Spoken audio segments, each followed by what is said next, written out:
Do you feel seen as an actress? No. Everything is a project now. Nobody's interested in making cinema. I've seen 4 More Shots and I love your character in it. Women have actually written to us saying that we have actually moved to a different city. We have told our parents that we want to pursue our career. Do you look at the reviews? You know what you have done. I haven't seen Delhi Crime. I've not seen 4 More Shots yet. Glory I have not seen, which my team doesn't know. Work that you have rejected. I mostly say no only. Maybe that's why they're not calling me. Please call me. You have won the South Asian Person Award at Harvard. First thing about anybody with an imposter syndrome is why me? How much of you is actually in the characters that you play?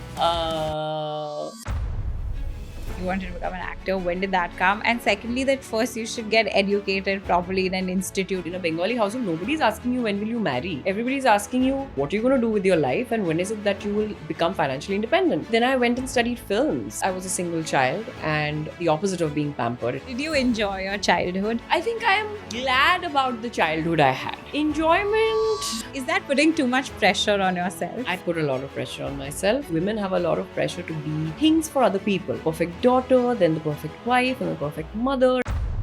You called up Naseeruddin Shah. Tell me about how did he help you? Nasir gave me a lot of exercises and scolded me a lot for not doing it.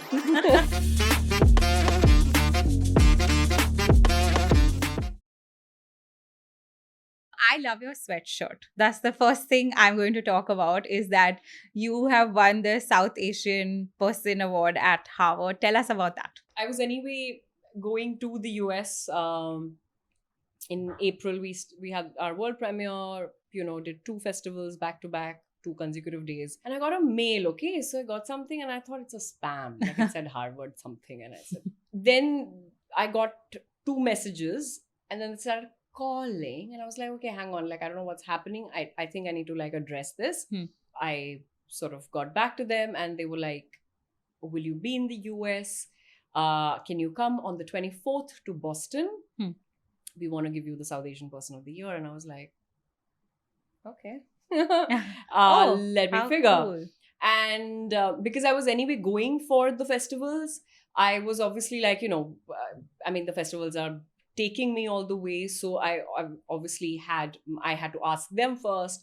So a few days went into whether I can or cannot. And I started asking, maybe I should miss it. And I had told very few people. And whoever I did ask, they were like, are you mad? Yeah, why would you miss that? Yeah. Who doesn't go to Harvard and get this award? So yeah, this was 24th of April and it was beautiful. The entire day, it was just the sun was shining so bright and it was cold in Boston, but this campus is stunning. It is really stunning. I mean, it's like a township, right? It's not just like a campus, but the students were so sweet and warm and yeah, it just felt really good. Yeah. And I still, in fact, I don't know if you've seen the speech. That's how I start the speech that, the first thing about anybody with an imposter syndrome is why me? Why are they giving it to me, Did you think of that while receiving the award? Of course. And I was like, okay. I don't know why they're giving it to me. And the thing is, we don't really look at ourselves or our life or our work from that perspective, right? You are just, at least the things we do, we are happy to do what we do. And we're grateful that we are actually able to call this work, because it's not work, You work a lot because you love it so much. And then some people at the other end of the world, an institute like this, and thinkers like this, and if they feel that I'm even I have made a dent in the larger, conversation when it comes to sort of South Asia or what you do with your creativity, the voice you have and I was like, okay. You've done some great body of work that you should be really, really proud of. Do you look at it like that? I don't think I sit and think, oh, I'm proud of my work. I don't. I'm always, in fact, it was interesting because I was doing something right before I left. I was doing an interview that Manvi, from 4More Shots and I were doing together. And we had to tell each other one thing about each other. And Manvi told me that, the thing I want to tell Shai is that if she has 10 things to do and she would have done 8 out of those things, But about those two things that she's not done, she will sort of beat Think about it. herself about it. And that's the person I am. So I don't ever think that anybody who wants to do things in their life is ever, or is really involved in the work, is ever sitting down and thinking, oh wow, this is what I have done. Ew, like you don't do that, you know? I tell you, when that happens to me is when somebody says that, when we're always chasing like the next big thing, and then Yeah. somebody out there will be like, listen, you have to look at how far you've come. Yes. That's when I reflect and Yes. see that, And oh, that we've is done. different. One, I don't understand what success really is, because Okay. there is no tangible thing about success. What is it? How do you measure success? It's not about the money or the fame. Like, come on, it's much more all encompassing, right? It's about, like, you could have all the money in the world, but the worst, not you, but I'm saying somebody could have all the money in the world, but have a terribly otherwise tragic life, you know? Or could have no money, but actually have a really fulfilled sort of life. It makes no sense in that tangible sense of the way. But the thing that I think of, and even the speech talks about the people who made me who I am today. And it's the journey, you know? And it's about being grateful. And that's all I feel, honestly, is when I see that little girl, it's a miracle that I'm here talking to you today, sitting like this, having a team, wearing this Harvard, whatever, sweatshirt, and having had these experiences in life. It's no less than a miracle, I'm telling you. You know, it's not about the glory, because from outside, when people see it, that's what people think and see. But it's about the every day, every hour of the day, the work you put in, and it's grueling and it's endless, and it's almost every day of your life, you're just trying to keep it all together and not give up and not cry in front of somebody else, you know, and not lose hope. You know, you have hope and faith, and I keep looking at it. It's all about that.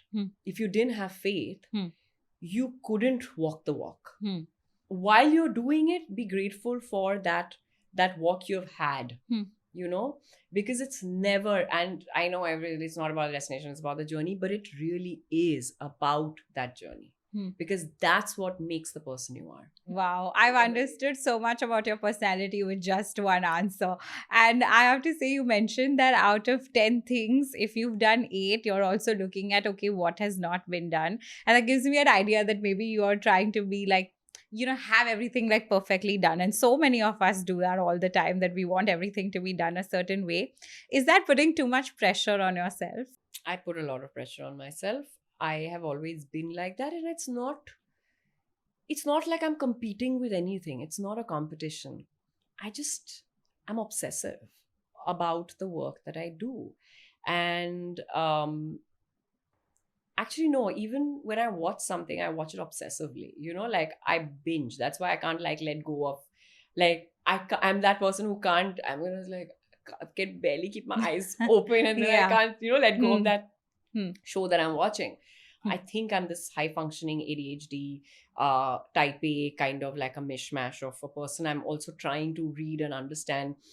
You know, I don't know enough about neurodivergence, but there's a lot of new conversations about it. But the entirety of your adult life, you're just trying to come to terms with the first 5 years of your life. Okay. Because by the time you're the age of 5, you've a lot has happened already, you know, in your sort of brain, psyche, all of that. And we're trying to make sense of the world with that 5-year-old. And I think because I was a single child and not the opposite of being pampered, you know, it was a childhood which was, you know, it came with its difficulties and things like that. And again, I've never sort of looked at it like, oh my God, I've always looked at it as like, that's what's made me. And I've sort of always been very grateful for that as well. But I think how my mother brought me up as well there was a lot of pressure to not add to the hardships that she already had. Okay. So I was a very well behaved, very good girl in that sense, right? Once in a year, I do one big thing because I was anyway getting into trouble. I was anyway getting beaten. After being a good girl. Yeah, like Okay. it didn't have to be a fault. But anyway, I was getting thrashed. So I was like, kuch nahi karna hai kyunki aur bhi maar padegi. And it wasn't like I was sorted or anything, but I kept myself entertained. I was always sort of really interested in performing. So I started from a really very, very early age. My mother put me in a dance school when I was 1 year, 8 months old. My first stage performance was when I was 3, apparently. Like, what the hell, right? My first paycheck when I was, 5 or something, I did my first radio ad. So I've been working with my voice since then. And because I used to do a lot of theater and dance, and I used to do Bharatanatyam. See, it's also like a child when they're growing up, it's a cumulative sort of upbringing, right? It's that kind of conditioning. And because I did Bharatanatyam, which was a very classical form, very strict classical form, and I had a fantastic teacher, Guru Thankamani Kutti. And so if your hand became this, you got a beating.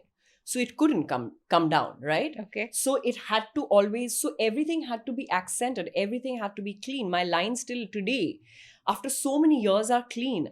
When I'm seeing dance performances and the lines are going like, little bit, I'm like, it hurts you. So your pointed toe has to be pointed, even if it's like killing you, right? And then I did that for so long. So when I went to college and I didn't want to do Bharatanatyam because I was feeling very structured. And then I started doing contemporary and modern. But even there, like everything is about, clean lines. And my life has always gone into perfecting that, and I've done so many different art forms. Music, I was a little more because my father was a musician, I did not actually. And now it's one of the things that I feel like, I should have. I'm trained classically. But I was training, but not classically, and that's one thing that I still feel like I should have. But even when it comes to elocution or recitation or theatre or whatever, I'd keep practicing and practicing and practicing and practicing, and I believe, again, upbringing, because I've spent my childhood around these stalwarts who, these like incredible musicians and artists, that it's all about practice. It's all about putting in the rigor. Everything is about riyaz. So I think that sort of spilled over to everything else that I do in life. And it's not a bad thing to have that kind of discipline when it comes to work. I was going to ask you that what part of your childhood, those first 5 years, are you still carrying with you? I think all of it. All of it. So the perfectionism and the way that you work has come because so early on you saw that was the way of life and that's how you're supposed to do things. Yeah. And I think because you'd be pulled up because, again, as the only child, all attention is on you. Like, especially my mother, who was extremely protective, and also my cousins are all overachievers. They're all like some like fabulous, they're all like scientists, professors, and they're MIT, Oxford. One is a nuclear scientist, one is a cancer That's researcher. A lot of pressure.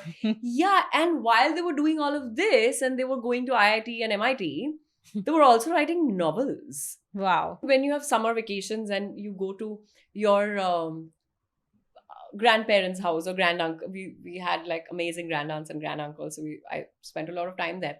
So they'd ask you not what you've read, also what you've written. Kya likha latest? Okay. And you're like a 8-year-old kid and 10-year-old kid and feeling like, am I really dumb that I can't write when my other cousins are writing short stories and graphic novels? This one is drawing and cartoons. Oh my God. Again, when you come from a really high achieving family, I was always the black sheep in the family. So no wonder I put so much pressure on myself because I was never able to keep up with them, Wow. And I anyway didn't go in that direction where the whole family went, right? They're all academicians. I went and I did my thing. I went to Delhi. I studied. Education was always important. But then I went and studied films, Hmm. and then I became an actor, and nobody could make sense of what I was doing. Hmm. You know? So they were like, ye to gayi haath se. But tell me, in all of this, did you enjoy your childhood? I think I am glad about the childhood I had. Enjoyment, I'm not so sure. Yeah, I mean, you can't enjoy an entirety of 18 years. I don't even know what childhood till when it is. I think I had very, very blessed times because of, again, the access I had. My father was part of this classical conference, classical music conference called Dovalan Music Conference, where it used to be the largest sort of classical conference in the world, in the country. And every year for 5 days, every night, it used to be an all-nighters, there would be the best classical musicians coming and performing all night. So from Jasraj to, Ustad Amjad Ali Khan, to Ali Akbar Khan, to Ustad Zakir Hussain, to Pandit Ravi Shankar, to my childhood was around these people. I would be literally the fly in a wall in their green rooms. And then when I was, whatever, 12, 13, I started sort of hosting, like emceeing for that, for the conferences in English. And just to be in the presence of the greats and just to breathe the same air as them. And I've never been somebody who idolizes people, but just to be in their presence and to observe and see, and them doing their riyaz, to them do their warm-ups, to them performing every single year. These 5 days used to be sacrosanct till I was 18, and I probably started going there ever since I remember, when I was 3 or something. Again, my grand aunts and granduncles, they were all like historians and things like that. My grandmother was this really cool person who was a writer or philosopher.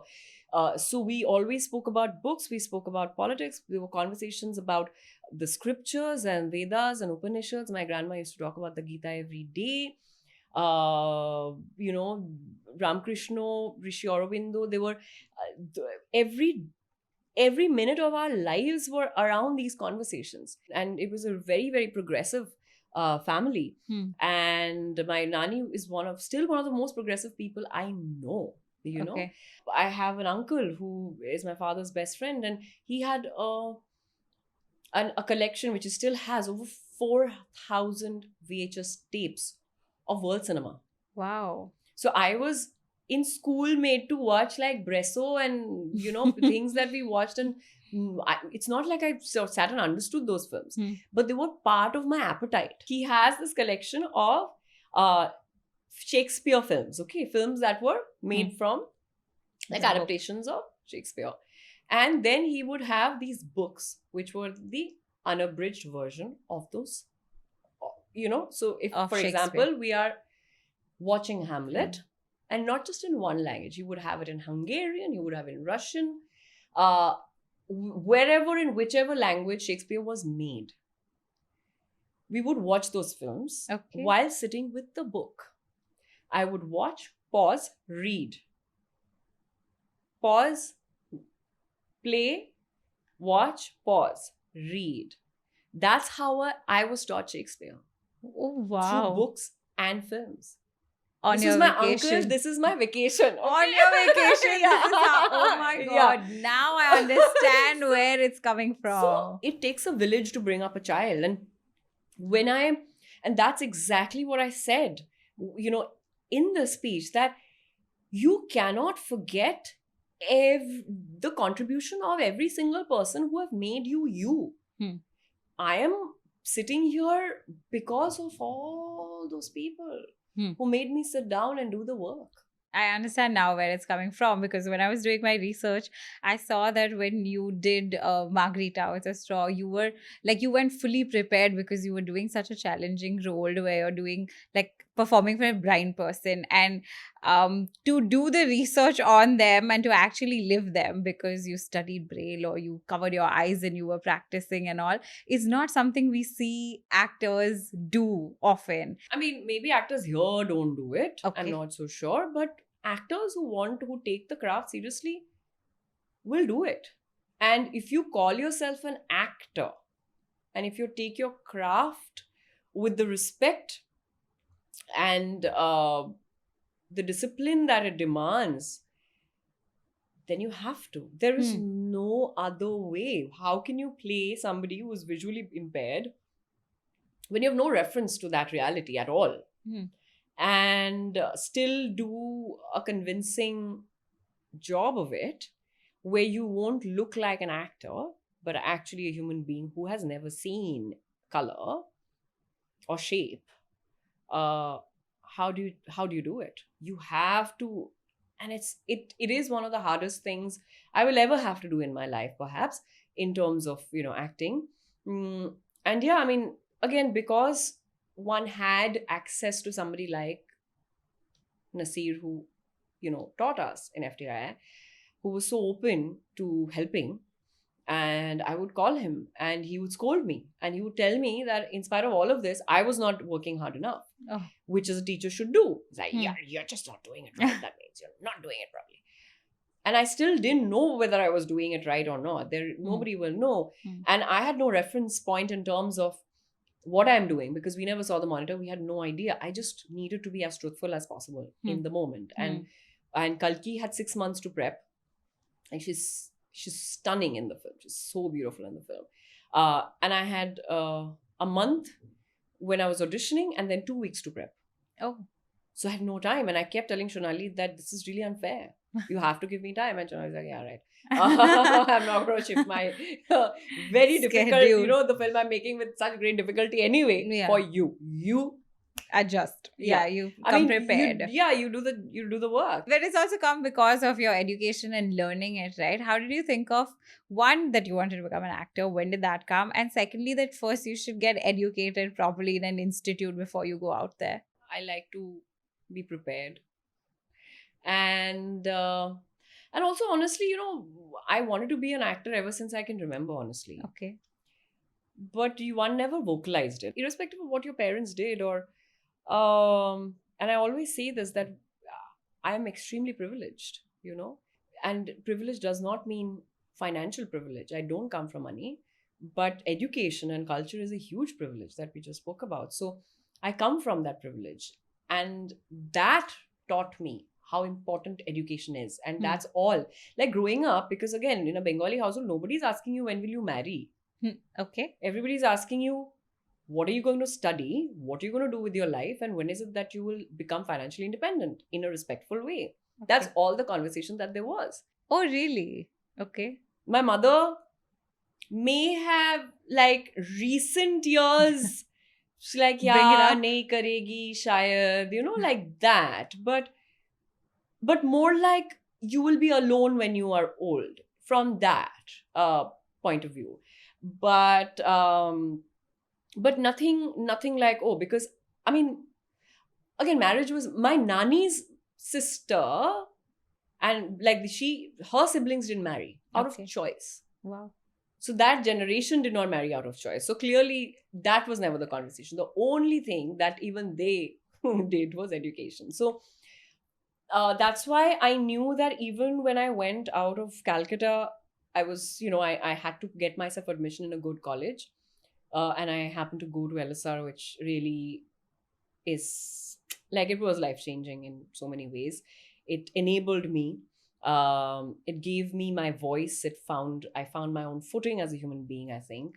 And then when I went to FTI, just to muh utha ke kaise main Bombay aa jaun na. Okay. And I might think that, I can do it, but whether I can or not. So again, one, if I'm cut out for it or not. Two, that seemed like the only legitimate way. Because I didn't know anybody in Bombay. I have a bua who's a Bharatanatyam dancer, but no connection to the industry in that sense. And three was that again, like, I didn't want to have a regret when I was 60 years old. I just had to take that punt on myself. And I felt like, if not now, then when? Definitely, I think an FTI was the greatest decision I've ever taken in my life. I don't think anything will ever up that in that sense. It changed the trajectory of my life. I think it's so important to be prepared for what you're doing and also practice it. I'll give you an example. When I'm doing the podcast, I actually have to, when I'm doing research, it's not just, oh, I read about this person and all. There are so many cases when you actually go out in the world and do research, and when people hear that, they're very surprised. Like, I had a designer come in, okay, very big designer, and I went to her unhappy clients to ask them, like, what was their experience. Wow. And then I asked her about it. I asked her that, somebody's buying That's a lehenga for amazing. 6 lakh rupees, 10 lakh rupees. It's their biggest day. But then, you don't give service on time or something like that. And then what do you have to say to that? Yeah. Like, that's how much you have to go prepared for what you're doing for it to be good. Yeah. Again, what FTI also gave was the access to people. So it's not just what you study. And again, like, it was a magical place when we were there, and it was a different time, and it was just, and we didn't have cell phones, like, it was all intranet, right? They were like, we had to come together and become friends. People would fight and make films and then get drunk and gale milenge aur phir se fight hogi. So it became a family. It was a family. And like any art school, it sort of gives you that space to make whatever you want to make out of it, right? I felt like I had to maximize my time over there, which I always feel like I have to maximize my time everywhere. But, and I'm always this excited child that wants to learn, So I had a great time, and we all had a great time. But when we came to Bombay, the fact that, one, we had a classmate full of people who was literally on the same boat as me, right? We had a WhatsApp. By then, WhatsApp had just come.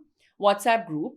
People were putting in auditions, kahan kya ho raha hai. So I would do 8-9 auditions, and we would go, acha kahan, acha idhar ho raha hai, udhar ho raha hai, acha ye idhar dekh raha hai. So like that. So you have a sense of community. 2, you have your seniors. No matter, and we had no money, literally zero money. Khane ki kabhi kami nahi hogi. Chhat, if you don't have a place to stay, you will have a place to stay. Oh. So it makes, immediately cushions your, like, that thing of, oh, you have finally arrived at this big, bad, or whatever world of Bollywood, or this very intimidating, hectic city, of Bombay, which is so beautiful. But if you don't know anybody, it can be overwhelming, which didn't happen for us. And again, Margarita, how many people, when they're prepping for a character, can pick up the phone on somebody who's one of the greatest actors in the world, pick up the phone and say, give me exercises, tell me what to do. Like Naseeruddin Shah. So how many people will have access to it? We could call any senior, no matter what problem we had.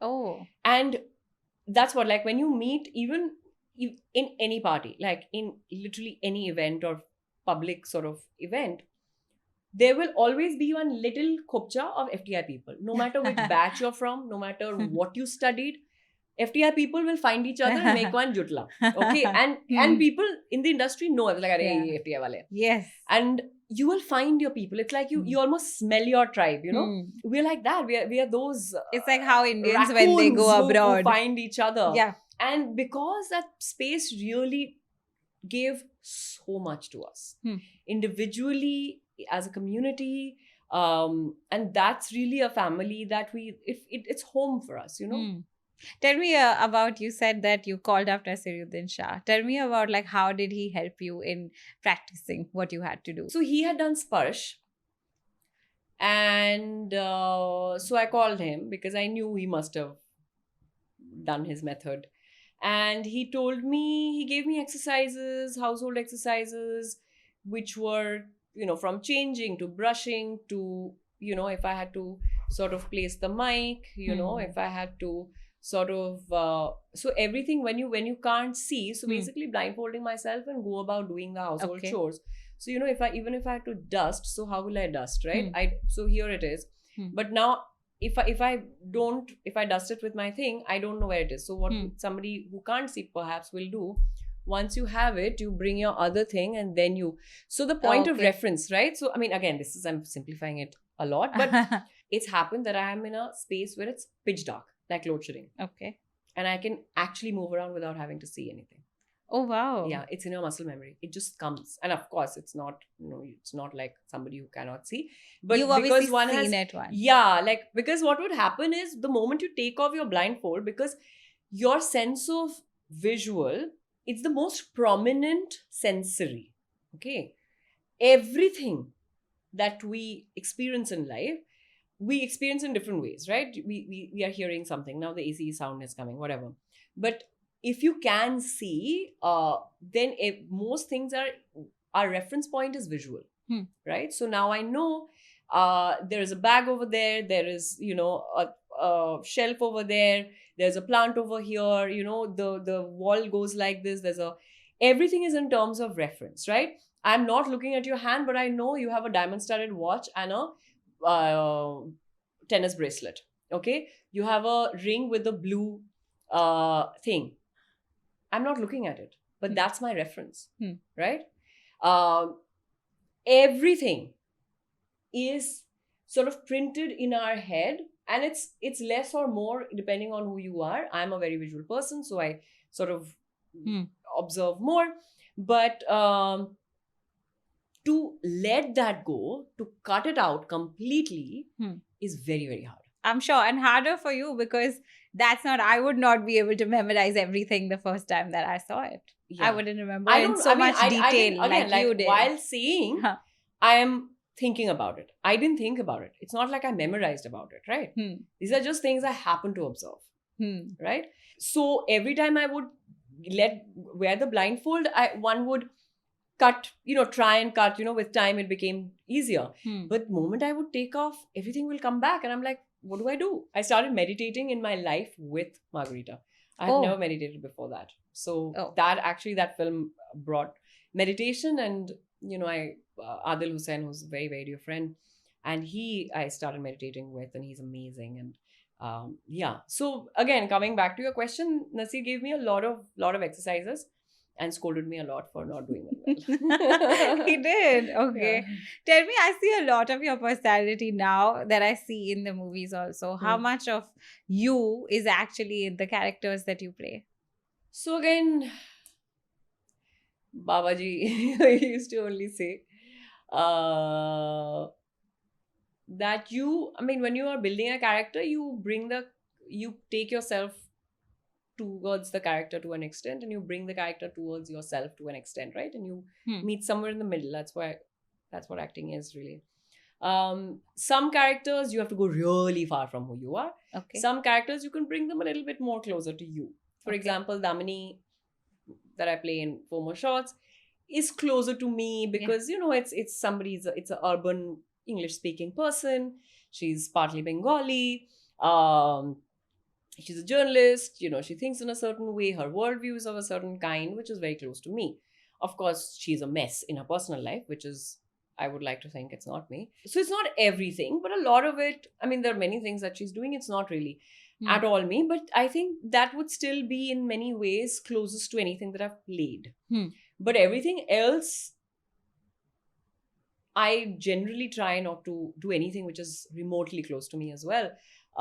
So again, like Akhune's Upasana, or Rohini from Inside Edge, or they are far away from you, and you like to keep it like that. Yeah, as actors, you constantly have to be aware of what is happening in the outside world. So if you're not aware, so for example, to play an Upasana who is Nepali and is Northeastern, and so I can't be completely divorced from the reality of what it is to be living in Delhi as somebody from the Northeast. I have to have an idea. And similarly, in Article 15, I was aware of what people who are Dalit in our country are going through.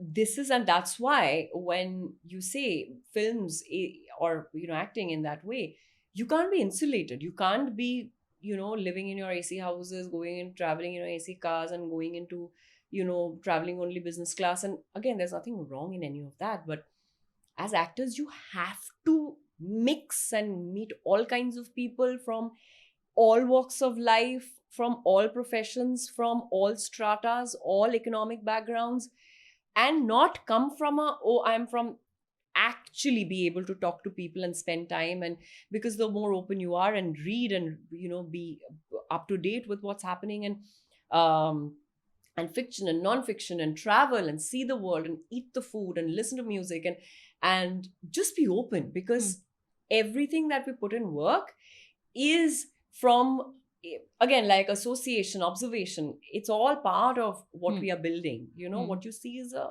little strip of all of those things refined into one.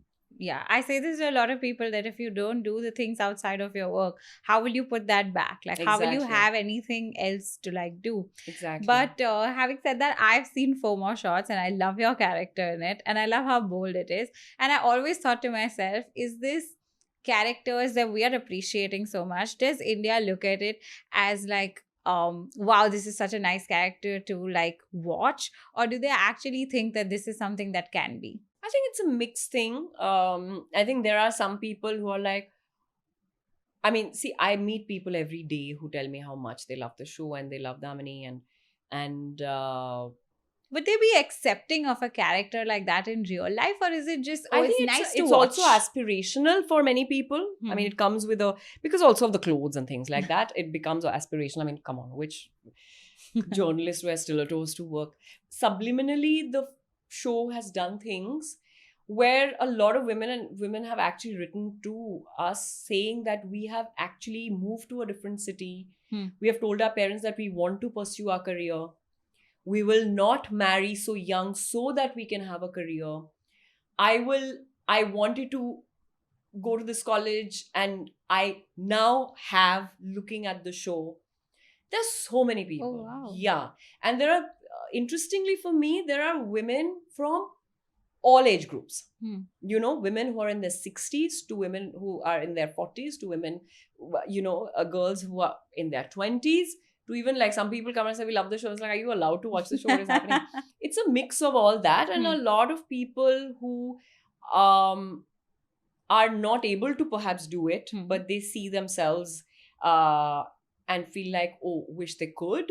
That's or for sure. or maybe it gives a little bit of sort of even a chance to be flawed, and it doesn't have to be, you can be you, and there's so much pressure to be these people for other people. Especially I think women have a lot of pressure to be just things for other people. They have to be the right, perfect daughter, then the perfect wife, and the perfect mother, and they're on constantly. And I've seen my mother do this, that you're constantly the secondary character in your own life. When will you be the primary part? When will you be the leading lady of your life? It's your life. Nobody matters. How did you detach from that thought that society has that women are supposed to be a certain way? I don't think it's a man-woman thing for me at all. It's an individual thing. I have always been fiercely independent. Ever since I was born, I think I was just pushed. I was born into circumstances that made me like that. That I always had to make sure I'm. I have to fend for myself. And also I feel aligned, so I think I'm protected in that sense. And there's a higher power and that, and I'm somebody who's always been deeply philosophical and spiritual. So I don't operate from a sense of pomposity, and I say this with humility, but I think, like Dia was telling me literally like 2 days ago, we all went out for dinner, Dia Mirza, and she's always telling me like, you need to sleep, you need to eat, and all of that. But she was like, you can do what you do because I operate at a crazy pace, because you're aligned. And I said, yeah, maybe, but she was like, yeah, otherwise it's not possible. So I feel that, again, that alignment, and when I'm missing that alignment inside, I need to center myself back and again go back to meditation. So basically, you're saying that the kind of person that you are is also just like that. Like, Yeah. it's very, even that character, for example, like it's not very difficult for you to do that because you align with that thought. Yeah. And I feel like if you did something differently, maybe walked somebody else's path or listened to somebody else, you wouldn't be who you are, would not be happy with that. 100%. 100%. And I don't think I can do anything. मन मार के कुछ नहीं कर सकती basically. सो अगर मेरे दिल से कुछ नहीं आएगा, मैं पूरे मन से कुछ नहीं करूंगी, तो मैं नहीं करती हूँ वो चीज. But this happens to women at large. Like, okay, what will this person say? What will that person say? How do you detach from what anybody else is? Where do you get that confidence from that it doesn't matter what anybody's going to say? It's just what your make is. And intrinsically, I believe the only thing that matters is whether you're a good person or not. What kind of a human being you are. That's the only thing that matters in the world. There's nothing else that matters. Like my nani used to say, Tagore used to say, that the whole point of life, and we were talking about success, the whole point of life is, and again, if you have to measure success, is how many smiles have you brought when you're alive and how many people shed tears when you're dead. That's the only thing. And I went for Asha ji's, last rites. And, in that space, there were so many people, right? And I generally don't cry when somebody dies, also weird. But I was weeping. There was so much media. I hid behind a pillar and I was just weeping. And they were playing her songs. And I'm telling you, this is what life should be. Man, that woman, it's not like she had the easiest life. She never let it matter for the outside world. She dealt with it. And she sang with all she had, that gumption and belief and fun and vivacity and, that fervor for life. And she made so many people happy. And she will continue to make so many people happy. Single-mindedly. And I'm getting goose flesh. And when she passed, people just came. And people who couldn't come were crying in their own homes. And we were all listening to her and still crying and smiling at the same time. That is what life is. That should be your legacy. I often, people ask, all I care about is when I die, and I think about it in very vivid details, what people are saying. And when you called who in one birthday, nobody is going to remember. What you made them feel when they were with you, when they were around you, when you were not around, but you still made them feel, is what they will remember. And that is what matters. I understand, because what happens is when you look at a really strong, independent woman, you might think that they are so inward and full of themselves that they come across as somebody who's maybe not as affectionate, not as kind. And I am crazy affectionate, and I'm only thinking of other people, and I to an extent of when my friends are like, listen, stop it, like I will always go to every extent possible for people in my life. And even if I barely know you, if there's any way I can be of any assistance or any help, I will go out of my way to do it. That's how I've always been. From the layman's perspective, is that when we hear like indie actress, or we hear like unconventional roles, and that's so different from like mainstream like Bollywood and the work that happens there. Did you choose it because of the personality that you have? No, I don't think I'm not mainstream or Bollywood. I don't think you can put people in brackets like that. Yeah, it's very... An actor is an actor. How does it matter? A singer is a singer. It doesn't matter whether you're singing classical or jazz or playback. A good singer is able to sing everything. Like a good actor is able to do any part. But doesn't Bollywood box you into categories that if this kind of movie and this kind of a personality? I don't think it does, because when I was doing Margarita With A Straw, I was also doing Fan and with Shah Rukh Khan, and Jolly LLB, for example, with Akshay Kumar, and Jagga Jasus with Ranbir Kapoor. These are the three biggest stars in our country, right? While I was doing a Margarita and a Parched, I have never been boxed in my life because I don't box myself in my life. So if you don't see yourself like that, people will not see you like that. I shot for FOMO Shot at the same time that I was shooting for Article 15. At the same time, I was shooting for Sher Dil. Where in one I play a Dalit woman from Eastern UP. In one I play a wife who has, who's from actually Bihar, and this journalist who is whatever she is, in Sobo, Bombay. So I don't see things in boxes at all. I think things are fluid. As artists, you have to be fluid. Energy is fluid. And the idea is to do good work. Do you get a lot of backlash for the characters that you've played? No, for FOMO Shot season 1, there was one, it was like, aise thodi hota hai, kind of, and then the moment and it was first season, right? Like some 7 years ago. So, and this was like Twitter. I'm not even on Twitter. So anyway, and then we'd say like, oh, whatever comment. Reviews. Like, oh, big fan, ma'am, big fan. They just want engagement. So, of course, all of that happens and happened. But no, never for any character I've played. Touch wood. Do you look at the reviews? Some, very few. But not really. No, you don't look at the reviews. You don't know after it's done. Yeah, you know what you have done. And वो नहीं भी पढ़ोगे तो आ ही जाता है उड़ के आपके कान में. And yeah, I haven't seen Delhi Crime yet. Okay. I've not seen FOMO Shots yet. This is last season. And Glory I have not seen fully. Oh. Which my team doesn't know. But oh, so you're not looking at them after, obviously. No, I mean, I have not had the time, honestly. I mean, it's not like I'm like, oh, I don't watch my work. I'm not that person. But I've genuinely not had time because I'm trying to do other things as well. So you've done a lot of great work, and the industry really appreciates. All the audiences also do. Do you feel seen as an actress for all the work that you can do? No.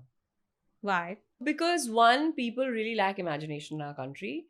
Two, I don't know the reason for, but I know what I can do. And I don't think I have yet gotten a part. I mean, it happens, you get little bit in little parts. Like you get little bit in every part you play, perhaps. But the ginormity of, or the extent, not ginormity, but the extent to which you can actually sort of build a performance, and build a character and do that work. I don't think I've still gotten it. What is that kind of role or movie or personality? There's no one kind. It can be anything. Okay. It can be an action film. It can be a rom-com. It can be, a thriller. It can be anything. The genre or what it is doesn't matter. Okay. The scope matters. Okay. Like for example, for a Jaideep, what the scope he got, like he was always an amazing actor, right? In fact, we knew it when we were in FTII only. He had passed out, but we knew he's a fabulous actor.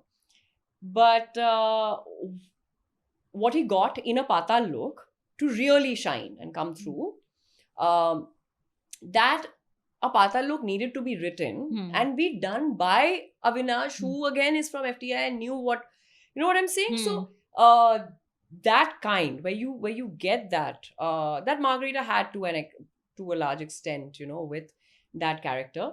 I don't think, one has gotten. What kind of work would you feel like, okay, like people will see me now in this role? Yeah, I'm very greedy. I want to do all kinds of roles. I genuinely want to do like a full-on action film. And in fact, I was dubbing for Priyanka Chopra for Bluff and for Citadel 2. And I had to do a lot of voice acting for the action. I was like, oh my God. And she's very good at action. She's so good. And she's doing all of it while looking amazing, you know, and, you know, just landing and then saying the dialogue in the right way. And oh, she's fab. And yeah, I was like, oh my God, I really want to do an action film. And I'd be very good at it. I always touch wood. I've done my own stunts till now. And for Delhi Crime, in fact, we had a lot of action, which a lot of it I'm hearing got cut out. I still haven't seen it. I really enjoy, because again, like dance, right? Action is like dance. It's like a choreography. So I really want to do like a out and out, like parkour kind of, like, you know, a lot of fighting, that kind of action. And I want to do a beautiful rom-com with like songs and like chiffon saris and a comedy, like Aankhon Ne again. Like I had such a good time doing comedy. I feel like Bollywood does like in parts and sections of like all of these kind of movies. Like there'll be a time when this is working and then they'll all make that category of work and then, you know, keep changing it accordingly. Yeah. Which I don't think makes sense because everybody wants all kinds of stories. Exactly. Yeah. As a viewer, that's exactly what I keep saying. I'm like, come on. Like if there was horror, there's like constantly horror movies being made. Yeah. And then we're like, if there's like... Because everybody now, not everybody, but the industry is trying to again grapple and make things like everything as a project now. Nobody's interested in making cinema. What is the difference between a project is when you are working backwards, that iski opening kitni hogi और किस किस को लेंगे तो वो opening होए तो उसका weekend वो होगा फिर, you know, that math needs to math for them to make a film. I'm not saying, you know, the commerce of it is not important. It is. Filmmaking is an extremely expensive medium. It's a very, very expensive business. There's so many people who need to come to work to make a day happen, but the heart can't go away.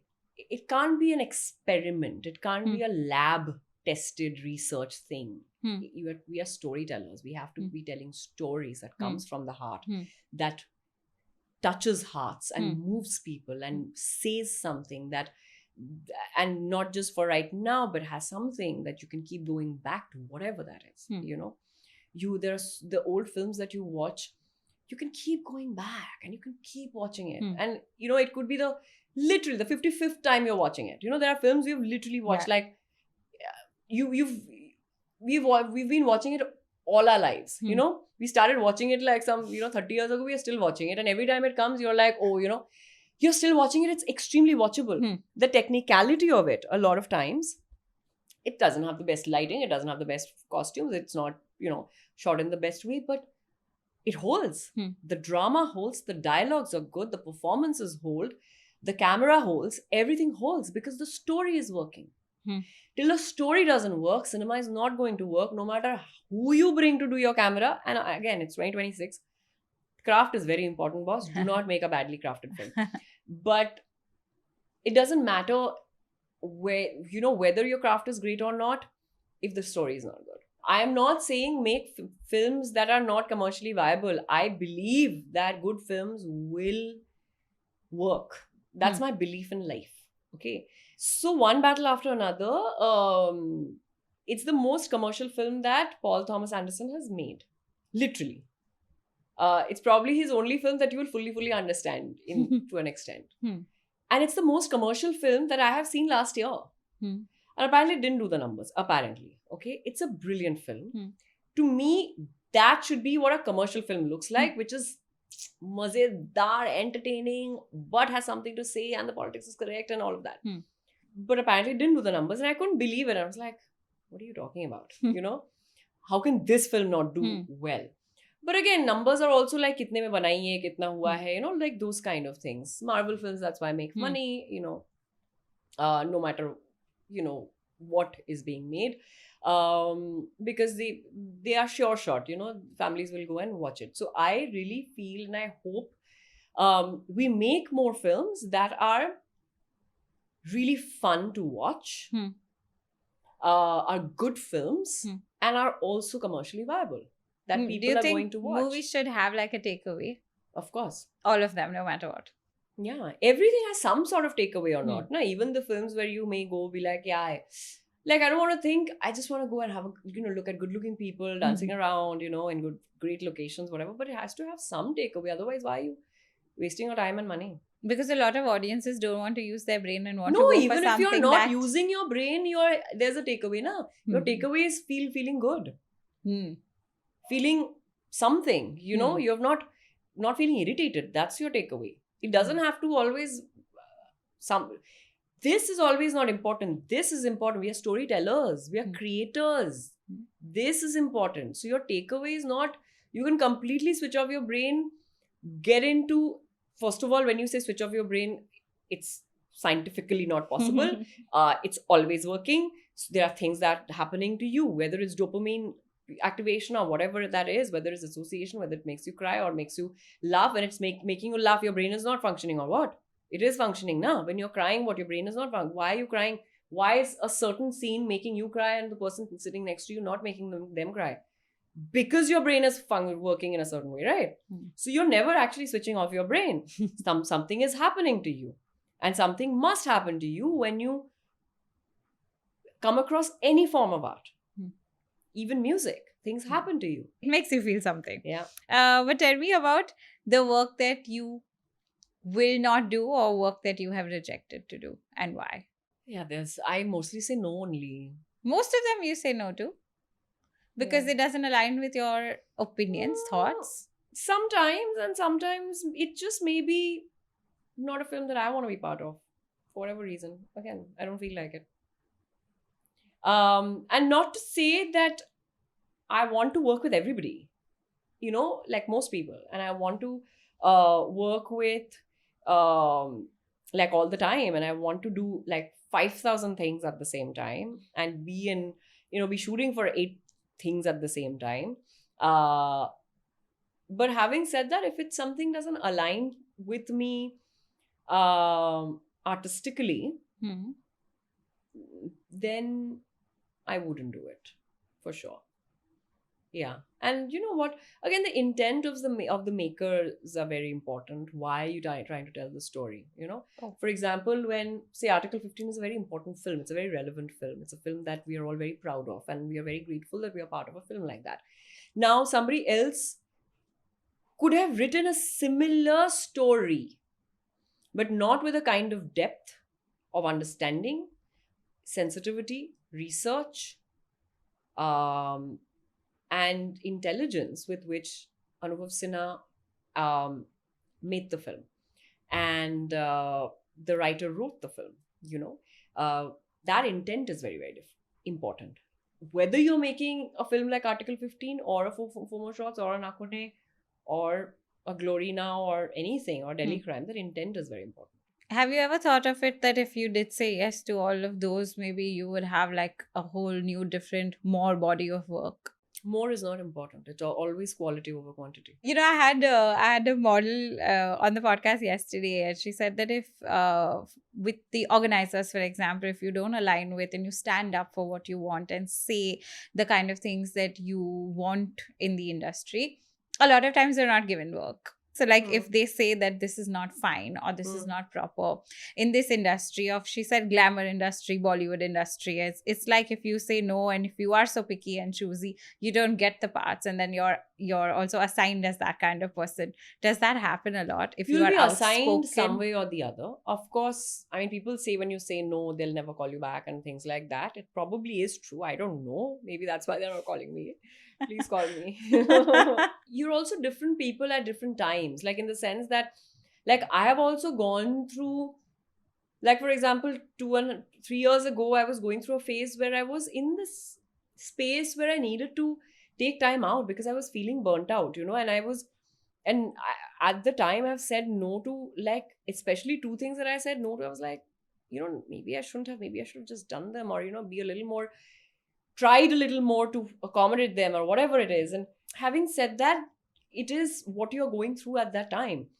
Now, honestly, like since like last year, I want to say yes. This is my yes phase of my life, and I want to say yes more. I want to because I realized also that I was blocking things for myself, because when you say no, no, no, then the universe is also like, okay, fine, she doesn't want it, but I don't want that at all. I want it to, I want to receive all the lovely things and all the amazing work and all of that. But I was also in that funk because I needed to heal. I needed, many things were happening. So also what we do as our day job is, we are constantly being different people, and if you're playing three characters, your your How brain do is a you find little bit. yourself if you are going to be Yeah, always so again, so playing? which is why you need to take time out. You need to, again, like, sort of cleanse your insides, whether it's a day-to-day meditation, whatever your routine is,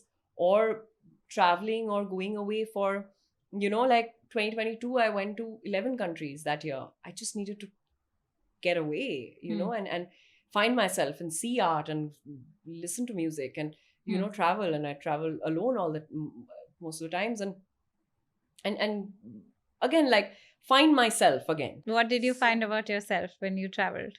I just feel happy and find joy, really. Eat good food. I'm sure that's great.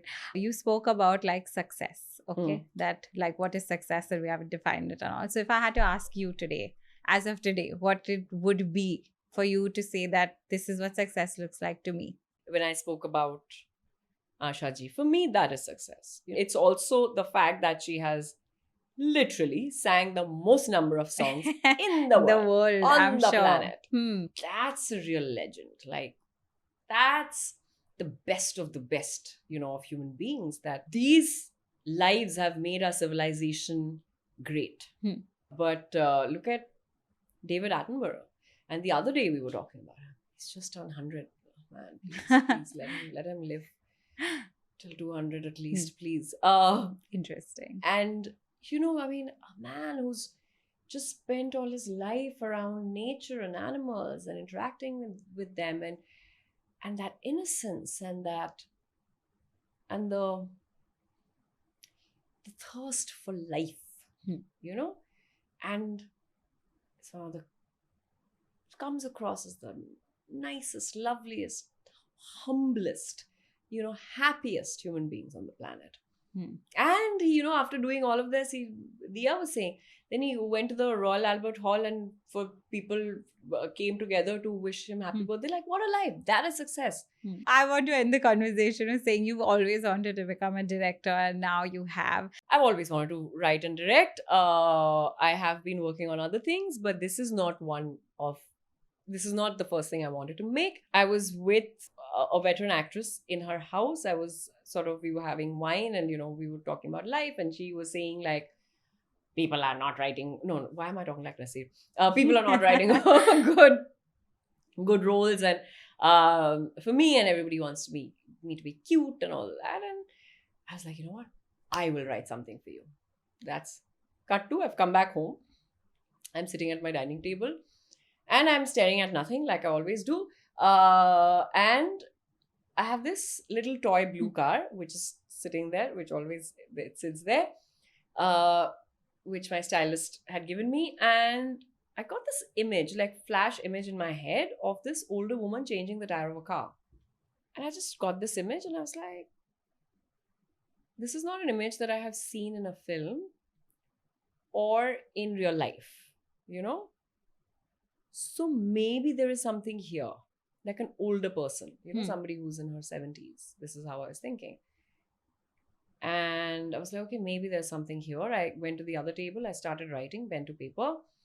And the name Asmani came to me very, very quickly. And it was almost like portals opening in my brain. Oh. And again, I guess because I'm a visual person, I could see her, I could see the car, I heard the conversation, I kept writing, other characters came in, the conversations happened, I could see the colors, the dialogues, the mise-en-scene, like everything. And then I wrote the first draft and the first few scenes, and then I sent it to my editor, basically, who's my closest collaborator. She was in my ear, basically. She kept saying, Shani, write, like that. And so I sent it to her, and 3 other friends were all writers, and I thought they'll go, they'll trash it, of course. Before this, I had never sent somebody a work of fiction that I had written. I write articles or reviews or whatever that I've sent.